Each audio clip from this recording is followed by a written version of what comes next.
Siang, hukum peradilan siber melanggar kebijakan privasi YouTube dan suspensi akun atau video. Secara singkat, tidak ada jelas kalah melakukan gugatan hukum. Berikut penjelasan. YouTube merupakan sarana sosial terbesar selain Google. Era teknologi dan jangkauan informasi tak terbatas, globalisasi. Sejarah singkat pembentukan teknologi informasi.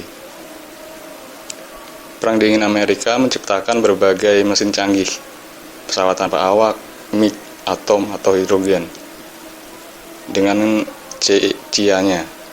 Sedangkan lawannya Rusia, KGB, memproduksi plutonium 10 kali lebih hebat dari atom. Sebagai pemantaunya meluncurkan satelit canggih, Spy. Spy tersebutlah satelitnya yang dipergunakan sebagai jaringan 3G, 4G, awal bermula ponsel nirkabel.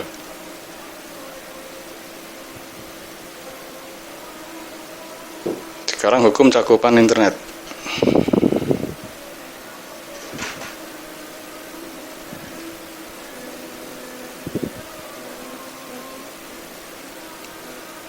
Mengambil misal non-internet. Perusahaan Microsoft Amerika menjual produknya di Indonesia, maka perusahaan tersebut membayar pajak. Tidak hanya produk besar, per butirnya harus melalui pajak, sehingga tidak disebutnya pasar gelap. Pasar gelap tidak hanya produk asing, transaksi besar 2 juta misalnya, pengawasan pemerintahan. Mereka mencatatnya dalam kemajuan pemerintahan. Terdapatnya faktor legalitas. Awal upeti pemerintahan Soekarno terbentuk Monas, simbolis Indonesia. Kita lahir, makan, minum di tanah Indonesia. Jalan raya, pendidikan, pejabat hingga pemerintahan, kementerian merupakan pembiayaan masyarakat. Terlebih parlemen, organisasi politik, konstitusi, hukum, kesuma beraktivitas memperjuangkan hak masyarakat dalam pembiayaan masyarakat.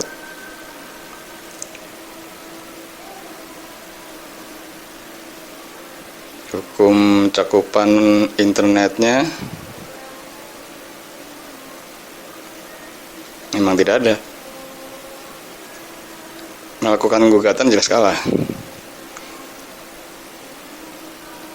YouTube basis pemerintahan Amerika, bukan YouTube Co.id.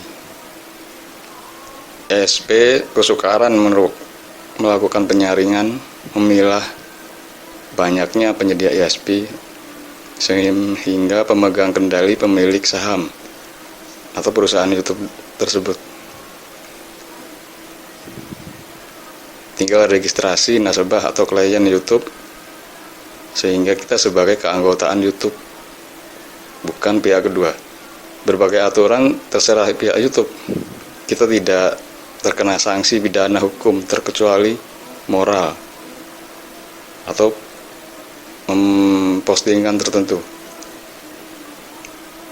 dengan bebasnya, dengan nama samaran, identitas orang lain, identitas tertentu, dapat mendaftar di YouTube. YouTube memiliki popularitas Alexa terbesar selain Google mesin mencari.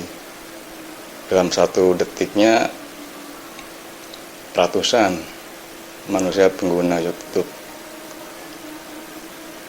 sarana hiburan atau informasi, sehingga sangat bagus sebagai memanfaatkannya produktivitas penghasilan.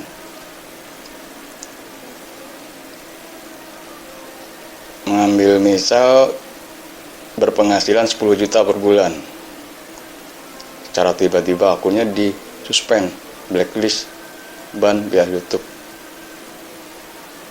Dapatkah melakukan gugatan? Jelas tidak. Siapa Anda?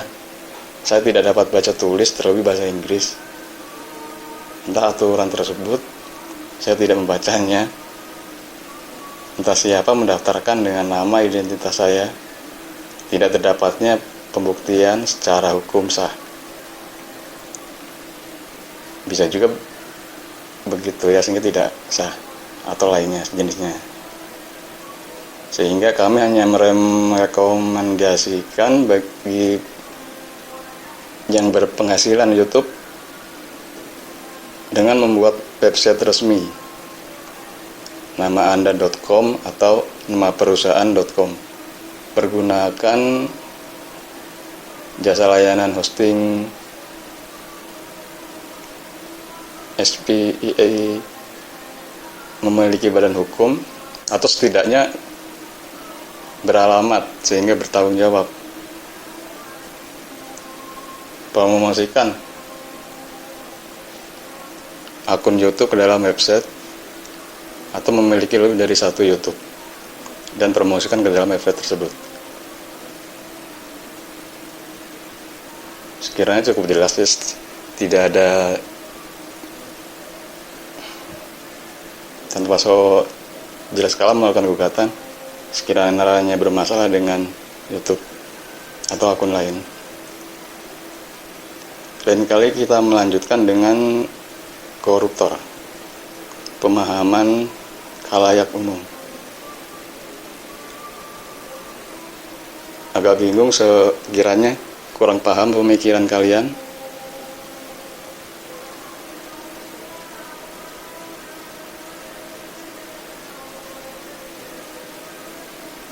Terima kasih.